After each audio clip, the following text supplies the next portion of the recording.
When I thought about our topic today, I remembered something that happened in our school, Living Wisdom School, where I'm the principal and also one of the teachers, some years ago. It was Halloween, and so it seemed appropriate to the season. We had a policy that we wanted Halloween for the children to be more magical than scary. And we sent that policy out to all the parents and explained it to the children, and we were kind of expecting fairies and, Well, one mother reported to me that it really didn't work with her son, that he wanted to bring his sword to school. And she explained to him that no, that was against the rule. And he said, "But Mom, it's the sword of freedom." And he was absolutely right. We had taught the children, "Move all you mountains that stand in my way, nothing shall stop my progress." And they had movements to them. And when it came to the part about the sword of freedom, they took their imaginary swords and they slashed through every possible obstacle in their way. And he had taken that inside. And I thought, that's an appropriate little motif as we talk about our topic today, which is surrender, but not in the passive sense. Surrender in the most active sense of all. Surrender of our willpower for the greater good of merging in unity with God. Recently, I've been reading the last book that Swami ever wrote before he died. Love Divine, Life Perfected. Did I get that right? Love Perfected, Life Divine. And I haven't really been reading it. I've been cheating. I've been listening to it on one of those audio tapes. It's the only one Asha told me in existence because I'm the experiment. And so I get in my car and I turn it on, and she's narrating. We all know our beloved Asha, one of the spiritual directors here in Palo Alto. Now, she's really quite magnificent. She is so magnificent as a narrator and as an impersonator of the different voices that every time this one character comes up, I just want to turn that darn thing off. It's the character of Catherine, who is the very spoiled, whiny child of a very rich man who owns a yacht, and they're all on the yacht together. And the narrator interacts with all of the other characters, and especially at the beginning with Catherine. And Catherine has essentially given up on life. She's given in to every possible whim that came across her way. She's become sickly, not in reality, but in her mind. And her voice registers that. After 30 years on this path, it is difficult for me to tolerate that, even briefly, because all of the examples and all of the teachings that we have at our beck and call speak to the actual opposite. And of course, the opposite of Catherine is the narrator, who's this wonderful young woman who's taken the journey of life in the best possible way, fighting her battles, going through incarnation after incarnation, dispelling this karma, that karma, making this karma, that karma. And eventually she comes out in this story at close to the end of the journey. But of course, there remain a few tests to be met. And I'm not going to spoil it. How many of you read this book? I won't spoil the end of it for those of you who haven't, but it does have a happy ending. So I was reading this book and I was really inspired at the thought that we have all of these tools at our beck and call that Swami has given us in order to fight the good fight. I'm just back from Ashland with the middle school, so Shakespeare's on my mind. And we saw Richard III, who did not fight the good fight, but who in the end was vanquished by good old Richmond. So this fight of good and evil, these impulses that we have within ourselves to do that which is of the highest and to avoid that which is the lowest, are very much at the forefront of my mind. It's never too early, really, in life to learn to develop our willpower. I remember Nitai, many of you know Nitai. described to me how he used to deal with his daughter Mirabai when she was a baby in her crib. And he said, I would take the toy that she wanted and I would put it just beyond her reach so that she would have to use her willpower in order to get it, because I wanted her to develop willpower. Well, Mirabai grew up. And she's now the dance instructor at Living Wisdom School here in Palo Alto. And I can tell you, she has willpower. And she deals with those kids so beautifully.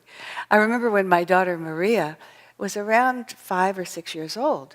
And she got in her mind that she wanted a two-wheel bike. She had mastered the tricycle long ago, but it seemed a little early for a two-wheeler. We were on a city street. I mean, I had all of these things in my mind about what I didn't want to have happen. And yet Maria has and had a lot of willpower. So she wore me down. And I eventually ended up getting her the bicycle for Christmas. But that was just the beginning, because then she had to learn to ride the bike. And she couldn't do that by herself, so she would call me. She'd say, Mom, come, help me. And I would come out and I would she'd get on the seat and she'd put her feet on the pedals and I'd hold the seat and steady her and we'd go around in the driveway. And this happened over and over again, and she never could quite get her balance. So then this one night she says to me, Mom, I've got to try it again, come on out. And I said, no, I'm making dinner. It's going to have to wait until after dinner. Well, some things just can't wait until after dinner. And the next thing I knew, I heard this horrendous crash and this huge bellow of pain. And I raced out there in time to hear her say, by God, I'm going to learn to ride you if it kills me. And she was talking to the bike.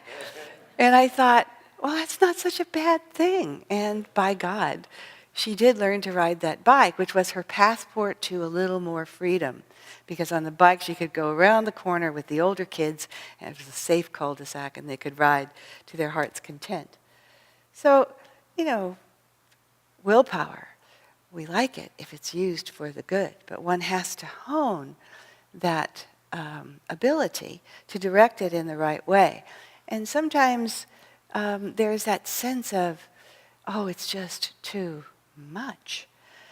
I run into that a lot as a teacher. All our teachers do. We're working with children to help them. I can see Leela Devi out there as a teacher, and she's going to relate to this. You're working with children to just go the next step beyond what they think they can do, and that requires willpower.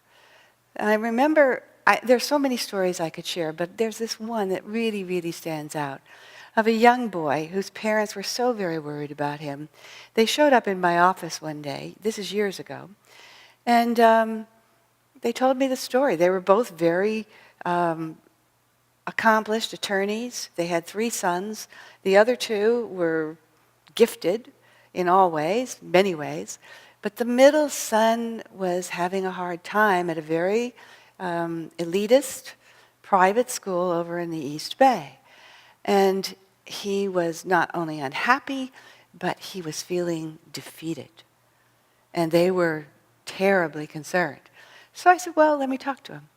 So he came in, and I found him to be really quite endearing, and he had quite the sense of humor.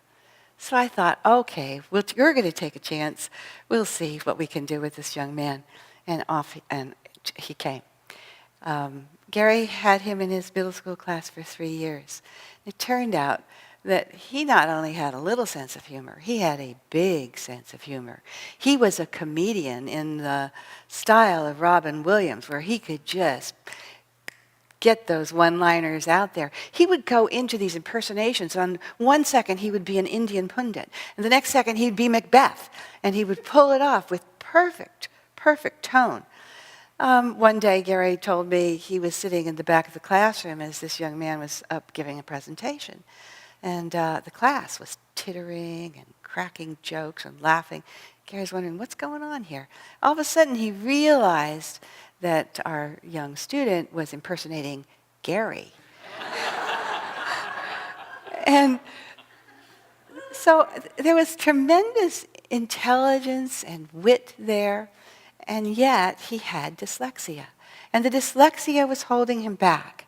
He struggled to put the printed word on the page. And when you struggle with just the physicality of writing, composition of grand ideas becomes exponentially more difficult. Over the 3 years, we really worked with him. And what we noticed was that he had a work ethic. He was so happy to be in a situation where he felt loved and respected, and where he could fail and nobody castigated him, but simply offered to help and showed the next step.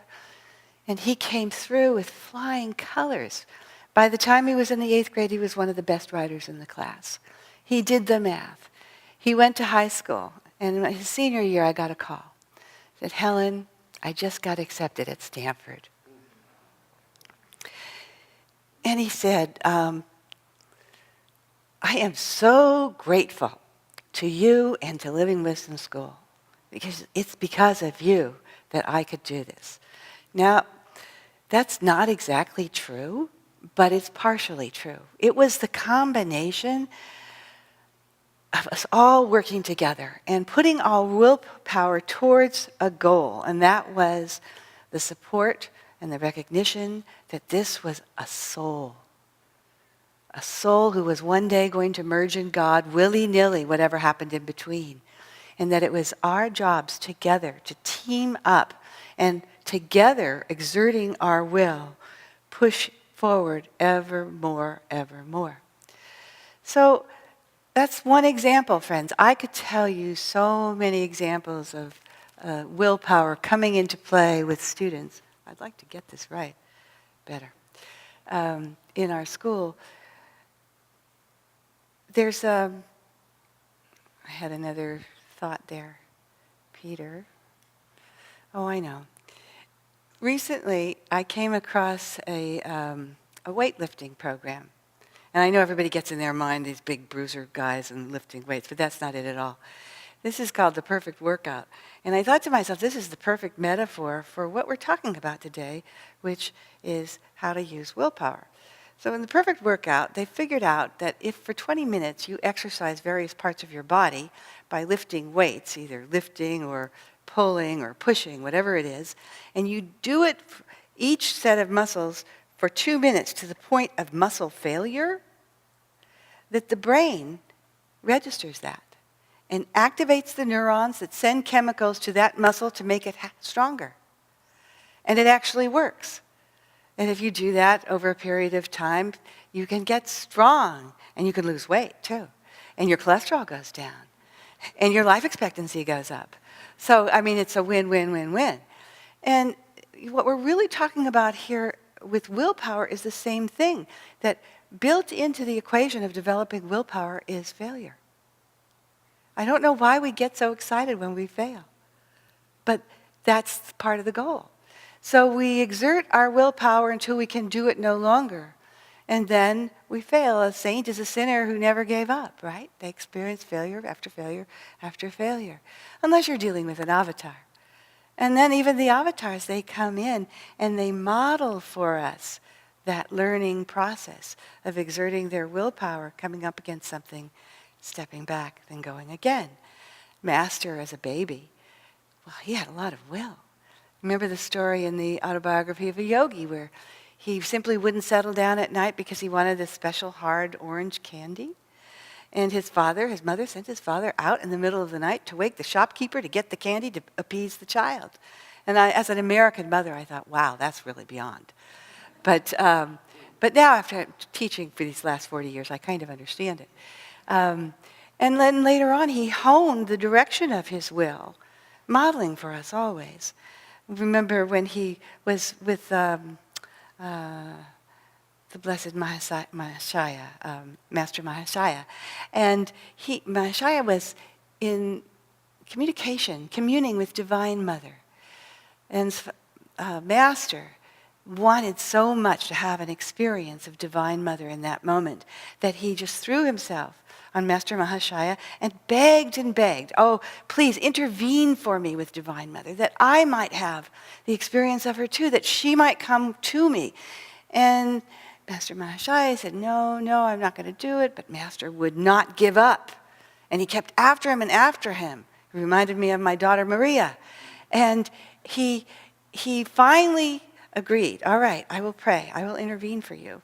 And Master went home happily. And that night, he went into his meditation room, and at 10 o'clock, Divine Mother came to him because he had been absolutely intrepid in his willpower, exerting it, saying, I want you to come, I want you to come. And she said to him, these were such beautiful, beautiful words, always have I loved thee, ever shall I love thee. In that moment. And she gave to him and through him to us that beautiful, beautiful chant that accompanies us on our journey as we go forward in this battle, because life actually really is a battle. Swami Kriyananda, in his lifetime, modeled over and over and over again how to exert one's willpower, never to surrender in the face of anything. He just kept going. I remember when he would begin to speak and he would get on the subject of his visits to the dentist. And I would always cringe. I must have heard his story about the root canal 50 times? I don't know. And every single time he would go to the dentist and he would refuse medication. He would refuse Novocaine. He didn't want to have his willpower overrun by anything. And he wanted to develop that complete self-control, self-mastery that would allow him to overcome any obstacle. So the dentist is doing a root canal. He says, I can understand filling a cavity, but a root canal, you want the medication, he said to Swami. And Swami was adamant, no. So the dentist, Swami described him as sweating because he knows he's got this very conscious person. And then in the end, he rather gleefully just held up the little nerve that he had cut. Ooh. And, but Swami didn't do that. He didn't share those things with us in order to get us to shiver or to admire him. He was offering us an example of what we can do in our own lives. Lift those heavy weights of obstacles that come our way until that point of failure, and then let them go. And you can be sure they'll come again, but you'll be stronger. And then you go at it again, and you get stronger and stronger and stronger. Now, it wasn't just in the dental office that Swami exerted his willpower. There are so many stories, but one that came to me as I was thinking about this sermon was the time when the planning director of Nevada County refused to work with the Ananda master plan and was causing all kinds of problems. She wanted to classify Ananda Village up in Nevada City as a condominium. And it would have stopped everything. So Swami, in his inimitable way, decided that this was a cause to fight for. Otherwise, Ananda couldn't go where he knew it had to go. And with Asha as his general, he went out and he fought the good fight. And that meant that he created the BLC? The Bicentennial, thank you, Rambhakta, Liberation Committee. And it was just at the Bicentennial that this was going to happen. And then they sent people out, and they got everybody in the town to sign the petitions, and everybody at the village signed the petitions. And then they had a public meeting, and everybody showed up. And then they went to the Board of Supervisors meeting, and the newspapers got a hold of it, and there were editorials and feature articles, and Asha was asked to be a speaker on the radio. I mean, it was a big deal. And finally, they had the grand jury investigation. And at that point, the grand jury came in, they saw that this woman was incompetent, and she was removed, and a new planning commissioner was brought in, and everything went along. The footnote of that was that Asha made such a splash that they wanted to draft her as a member of the Board of Supervisors, but Swami said, enough is enough. But what he was modeling for us there was a very considered and powerful use of willpower. In the face, he was fighting the good fight because there was a higher good. It wasn't something that he could let pass. Now, he also shared with us stories that showed how he impersonalized, through his willpower, the struggles that he faced. And impersonalizing our tests is a wonderful, wonderful tool to have in our bag of tricks. It makes everything better. Instead of thinking, oh me, oh dear, look what I have to do. Look at what happened to me. Self-pity and all of that. Or I don't know if I can do this. Self-doubt. Or whatever it is. There comes that moment of inner coolness, inner strength, where, oh, this is a test, either from a past incarnation with karma, or a test that God has sent me in order to make me stronger. And I can, with God's help, move through it. And that's the attitude that he modeled for us all the time. There's a story in Asha's book, one of Asha's books, Swami Kriyananda, as we have known him, in which he's walking and his companion is talking, and she suddenly realizes that he's not listening. And she says, Swamiji, you haven't heard a word I've said. And he turned to her very calmly, and he said, well, you're right. He said, I'm just thinking about putting one foot in front of the other. And if I can make it to that block, then I'll create another goal. And it was his hips, because at that time, for 20 years, he had suffered from arthritis in his hips, and he was in excruciating pain every time he moved. When he finally had hip replacements, the doctor said, I don't know why you weren't in a wheelchair. But he was always putting first things first, with his will, directed towards the highest good in the moment. And he had much too much to do to give in to something like an arthritic hip. I'm not suggesting that we would all do that. Swami was a very, very advanced soul.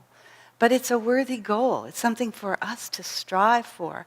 And that's why he shared these things with us. He wasn't saying, look how good I am at all. He was saying, if I can do it, you can do it. And in time, you will do it. He had tremendous faith in us. He put up with so much from me, for example, and others, because he was always holding us up to the highest light. He always knew that eventually we would make it. And then he would say to us, eventually, but why not now? So willpower, surrendering our ego, takes all that great willpower, but it takes a lot more than that. We won't get anywhere without a teacher, without our guru.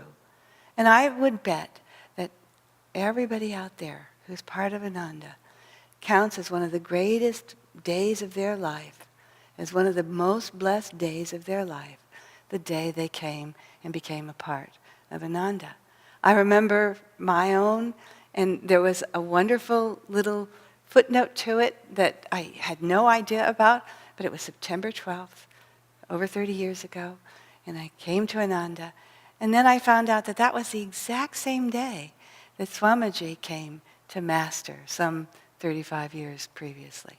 And I just felt what a blessing that was to share that anniversary, because it changed my life. It changes everyone's life, whether they come to Ananda or whether they find another path. It's that one thing where we finally understand the goal and then have something to exert our willpower towards. And with that willpower and that goal and that guru and those spiritual teachings, it's a winning combination. Now, those of us who were with Swami when he was in the body have that blessing, yes. And those of us who came after also have that blessing, but in the form of the legacy that he left us. I was always amazed at what he accomplished, given all of his impediments, health-wise and otherwise. And he left us books and plays and music and talks. I mean, he's right there with us, and he also left us, most especially, his example through all of those things. And so, into the battle we will go. There's nothing to lose, and only everything to gain.